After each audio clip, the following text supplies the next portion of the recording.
Hello and welcome to the Waste Levy Exemption Workshop for charitable recycling entities. My name is Omer Soker and I'm the CEO of NACRO, the National Association of Charitable Recycling Organisations, and today I'll be running you through the application process and the requirements for how charitable recycling entities can apply for this exemption. A year ago, the Queensland Government announced that there would be a waste disposal levy, and we approached them on behalf of the charitable recycling sector and found the government to be absolutely supportive of the work of charitable recyclers in Queensland. They appreciate the social welfare work that the charities do to serve Queensland's most disadvantaged populations and communities. They also appreciate the really important environmental contribution that charitable recyclers make to save and enhance our environment, which is why the waste levy exemption is being offered to charitable recycling entities. So what does it mean for you? Overall, we think that charities could save over $1 million a year. We worked that out based on our estimate of 13,500 tonnes of donated waste that charities are forced to send to landfill each and every year from donations that are unusable. At $75 per tonne, that works out to $1 million. So this is your opportunity to save collectively $1 million a year. That means another $1 million that goes towards Queensland's most disadvantaged people and communities. It means $1 million for counselling services, for suicide prevention, to help make lives better for those with illnesses or with disabilities and a whole range of other charitable causes. So let me talk through the requirements and the due diligence that's obviously required to be able to apply for this exemption. So today we're going to look at how to get ready for it. Secondly, what the eligibility criteria is for charitable recycling entities. Thirdly, the application process and timelines.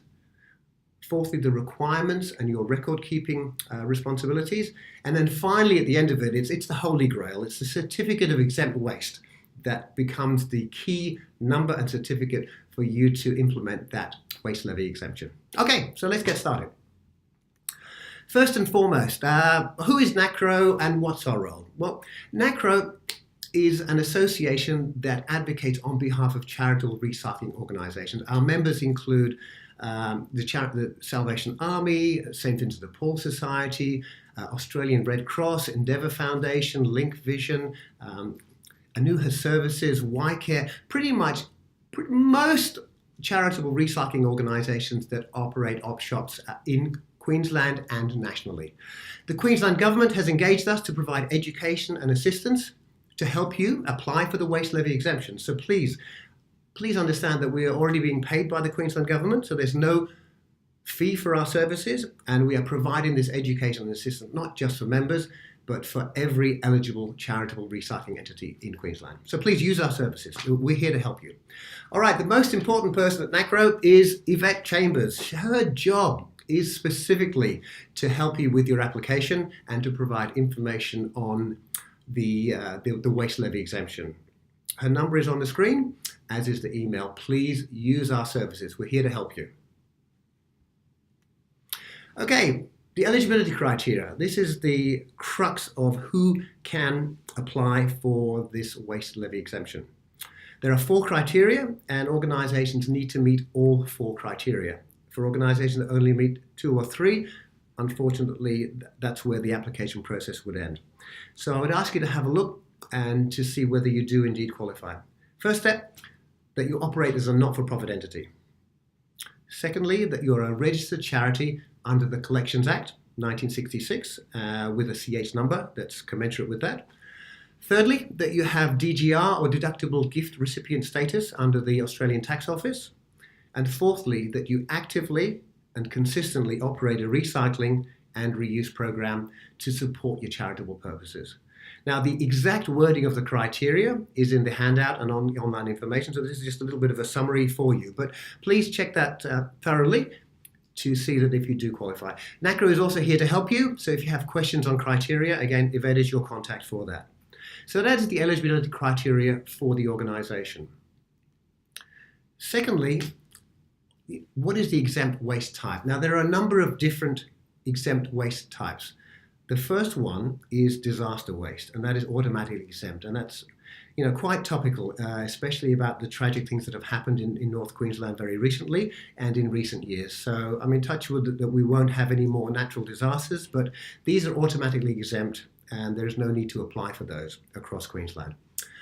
The area where charitable recycling entities need to apply is for this particular exempt waste type, and that is waste that has been donated to a charitable recycling entity but cannot practically be reused, recycled, or sold. So it's waste that comes in through your donation channels, your charity bins, your stores, that's been donated through to you. It does not include office waste. So, and again, this needs to be very clear that it cannot be mixed. It is only waste that has been donated. So that is the type of waste that is covered in this application. The application structure. It is ideal if a charitable recycling entity could apply on behalf of all of its constituent bodies. That's all of the stores and all of the warehouses. It is just a lot easier and simpler and more effective for you if all of your entities can apply under the one ABN number or the one corporate structure that oversees all of those operations. There is an option for applying for each location based on an ABN, and that's okay, but I would recommend, and the Queensland Government recommends, if you have more than a small number of shops and stores, it's probably better to do it as a group. The applications are also open to single op shop operators if you meet the other criteria. A couple of things to watch out for. You must have the exact legal entity linked to the ABN or ABNs. This is pretty critical to check as part of the due diligence of the application structure. So make sure that you've got the right legal entity and they've got the correct ABNs. The application form requires full compliance. All of the questions need to be answered and completed. If they're not, the application won't go through. Now, we can assist you with all of this. So NACRO's role is to help you check the application form and give you assistance to make sure that the data that's requested from the government is actually provided in the correct and compliant form. So we're here to help you on that one. And then thirdly, or finally I should say, you can submit your application through NACRO or directly with the government. It is the government's preference that you do it through NACRO. The benefit of that is that we can actually help and check. We've been working on this process for such a long time that we'll be able to know what is and isn't a compliant application. And again, there's no cost for you as well, so we encourage you to use our services. Okay, some of the important information in the application form is for you to identify all of your stores and all of your sorting centres or warehouses. It's important that there is a list of those. And secondly, to identify the landfill sites that you will be using. So it's critical to have both the locations and the landfill sites. The only time that you won't need to identify landfill sites is on a statewide application. This would be for the larger charitable recycling entities that have operations throughout the state. Statewide applications will be eligible for all landfill sites, but otherwise, please specify those. If you contract to haul your waste, you'll need to provide the name of the organisation and their ABN. If you self-haul your waste, we need the vehicle reg number and details on the vehicle, because all of these will be linked to the application. They will also be linked to the certificate of exempt waste and will be critical when you actually get to a landfill site. So that's just some of the important information you need to consider. Timelines, okay, 1st of July, new financial year, that's when the levy commences. The target date for application is the 29th of April 2019. Now, it doesn't mean that if you don't get your application by then, that there's no other opportunity. You can apply anytime. But if you can get your application in to the department by that time, that will give the government enough time to process your application so that it could well be ready for when the levy commences. If you do it later, you may end up paying the levy for a short period of time. So 29th of April. Working through NACRO, if you could give it to us a few days before, that will make sure that we'll be able to come back to you. So that's kind of the timelines. Now, applications are open. There is an application form on our website, on the Queensland Government website, and we'll be running you through that very shortly. But now is the time to start gathering and preparing the information and also contacting us to help you get ready to apply. And again, Yvette Chambers is your contact. So those are your timelines. Okay, the application form. All right, let me run you through very quickly the 6 areas on the application form. Point 1, applicant details, fairly straightforward. And again, key emphasis on the legal entity, ABN, and a key contact within your organization. That's pretty straightforward. Secondly, the eligibility criteria. Again, those 4 criteria are critical to be ticked all the way through. We will require your CH number. That's the number from being a registered charity through the Collections Act. We can also help you identify that if you're not sure where to find it. The 2 other things under eligibility criteria, you'll need to list your purpose. We don't need the full history of your organization, but literally, what is your core purpose? Is it what sector of the audience do you serve? What services do you provide? But a short summary of your purpose is really important, and it needs to be a charitable purpose. And secondly, how the recycling operations support that purpose. So you might say, okay, our purpose is to provide counselling services for this particular group, and our income and revenue from our recycling operations channels back into that purpose. So again, the criteria is that the recycling needs to support a charitable purpose. So in summary, we need that one. Okay, point 3, what are the nature of your operations? Are you applying as a single entity or are you applying as a group entity? And either way, a list of all of your locations. You can submit this as an attachment if you wish. Fourthly, the waste, the composition of your waste. Now, we don't need a totally detailed analysis of the waste, but we would like your best estimate. Is it mostly textiles? Is it toys? Is it furniture, mattresses? If you could give us a rough idea of the composition. If you can do it by percentages, that would be great, either based on volume or tonnage, but something that would give an indication of the composition of your waste. And again, this is in aggregate for your organization. Secondly, the collection, how do you collect the waste? And again, the form will ask you, it could be, yes, we have charity bins, we collect in-store, we have our own trucks. And again, in summary, and also the measures that you take to actually prohibit the collection of items that are unsuitable. This could be signage, this could be other measures. But again, we're looking for some key bullet points that overarchingly position what you're doing in terms of the composition of waste, how you're collecting, and what you're doing to discourage illegal dumping.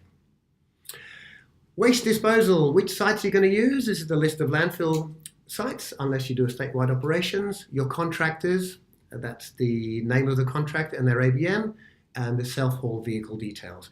All of that needs to be put on the application form. Don't worry if they change later, there will be an amendment and it's very easy to amend, but we can talk you through that once you get your initial application in. And then your expected tonnage. Okay, if you're not sure what that is, we can help you. So if you go through a weighbridge or you're doing it direct to the landfill site, you may be given a tonnage. If you're using a contractor and they bill you in volume based on the number of bins, NACRO does have a tonnage calculator, so we can help you deem what that might be. So please, don't panic about that if you don't have the tonnage, but please talk with us and we can help talk you through it. There is also an expectation that there may well be an increase in illegal dumping once the levy comes in. Even though it's not aimed at consumers, there will be some misunderstanding. So I think charities should be ready to see an increase in dumping, maybe 10, 20%, it's hard to tell. But we can also put that into your quotas as well. So talk with us through that if you're unsure. And then finally, sign the form. It needs to be literally put pen to paper. If it's not signed, it will get bounced back. But we can talk you through each of those sections. Okay, after the application comes in, this is what you're aiming for, your certificate of exempt waste. That will include a unique identifier. That number will be linked to your application data. It's linked to your organization. It's linked to the landfill sites that you have decreed that you will be using. It's linked to the contractors that you have specified will be hauling your waste. It's linked to your self-haul vehicles, and it's also linked to your tonnage quota. That is not to say that if you exceed your tonnage quota, the exempt waste certificate will be cut off, but it just gives the government a sense of monitoring what is actually happening and to ask some questions if the quotas are exceeded by a certain degree. So your unique identifier, that's what you'll need when you go and deliver the waste to the landfill sites. keep a copy of the certificate as well, just in case, okay? And obviously keep a copy of the waste that you are sending to landfill. It's part and parcel of the requirements that you keep a record of your waste. All right, applications. Please download the application. The link is there. It's on the Queensland Government website. It is also on the NACRO website, which is www.nacro.org.au, or just call us. Call a vet, call myself, and we will give you complimentary assistance. But really, it is time now to download the application and get started on getting ready for the application. All right, here are the contacts again. Yvette is our Queensland Charities Coordinator. That is a dedicated hotline, email and phone, so please contact Yvette. If you need some further information, feel free to contact me as well. I'm Omer Soker, CEO. We also have two other contacts. Terry O'Neill, he's based in Brisbane. He's the Vice President of NACRO. And also Lee Sellers, he's our Queensland representative. Lee is also General Manager for Lifeline Retail Queensland, and Terry's role is also CEO of Link Vision. So they both either run or are senior management at important charitable recyclers here in Queensland. We're here to help you, so please give Yvette a call, download the form, contact NACRO. We're here to help. We look forward to helping you. We look forward to serving you. We look forward to helping you apply. And most importantly, we look forward to helping you save money so you can put those proceeds into your mission goals. Thank you very much.